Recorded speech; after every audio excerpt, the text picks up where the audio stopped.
Essas árvores sintáticas, elas ajudam bastante a gente ter uma visualização melhor de como o código é composto, estruturado, mas tem algumas perguntas que não é suficiente. Muitas perguntas, como, por exemplo, se um aluno é inicializado antes de ser usado, aí você precisa de um grafo de fluxo de controle, um Control Flow Graph. Então aqui a gente ilustra um Control Flow Graph para o corpo daquele método clone. Então, se a gente quer saber se o aluno é inicializado antes, essa é a forma ideal de saber isso.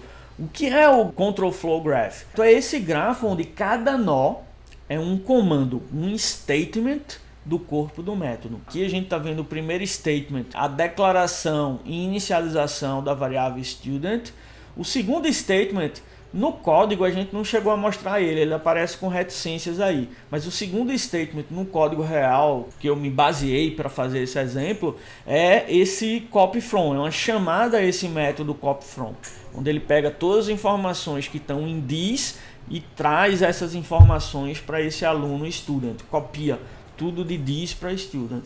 E o terceiro comando é o return student. Então aí eu vejo onde cada comando que eu tenho no meu programa é um nó desse grafo e as arestas desse grafo indicam a ordem de execução desses comandos. Então veja que isso é bem diferente da AST do exemplo anterior do corpo, onde a AST só mostra a hierarquia, como os comandos estão estruturados, mas não explica exatamente a ordem de execução desses comandos. Então tem lá todos os filhos de body e tenho essa estrutura quebrada. A declaração de variável é um nó, mas todos os filhos desse nó variável representam as partes dessa declaração. Então aqui não, cada nó é um comando completo e as arestas no grafo de fluxo de controle indicam a sequência de execução. As arestas na árvore que a gente viu, a AST, elas indicam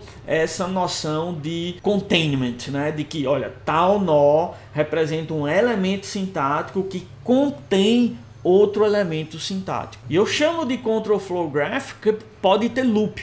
Então aí nesse exemplo não tem um loop, mas a gente vai ver depois exemplos aqui na aula de grafos de fluxo de controle que tem loop, então vocês vão ver que realmente ele forma um grafo, não uma árvore. Esse exemplo aí do lado esquerdo chama grafo de fluxo de controle, mas esse exemplo em particular aí é uma árvore, que é um tipo específico de grafo que não tem ciclo, só tem uma raiz e por aí vai. O Control Flow que a gente viu até agora ele era bem simples. Então aqui a gente tem um pouco mais de complicação, que é quando tem condicionais, como um if. Então esse código aqui tem um se z é maior que 0, faz com que 0 seja armazenado em y, no caso contrário 1. E aí é um pouquinho diferente também, porque as arestas são anotadas também. Então você veja ali que a aresta do if é uma rotulada com t, né, a situação true, e a outra com a situação false.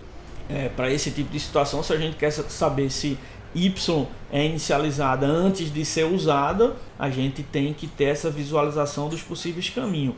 Nesse caso aí, tanto o then quanto o else, né, eles inicializam y, então não faria muita diferença. Mas se só um deles inicializasse y, a resposta não seria tão clara para esse tipo de situação.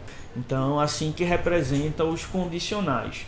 Também nesse grafo ele representa loops, e aí realmente a gente tem ciclo no grafo, né? Então, como a gente está vendo aqui, o CFG tem agora um loop. Após o comando x igual a 1, a gente começa a execução do loop, e a execução do loop, essa condição pode de novo dar true. Se der true, vai executar o incremento de y, se der falso, vai executar a soma de x com y.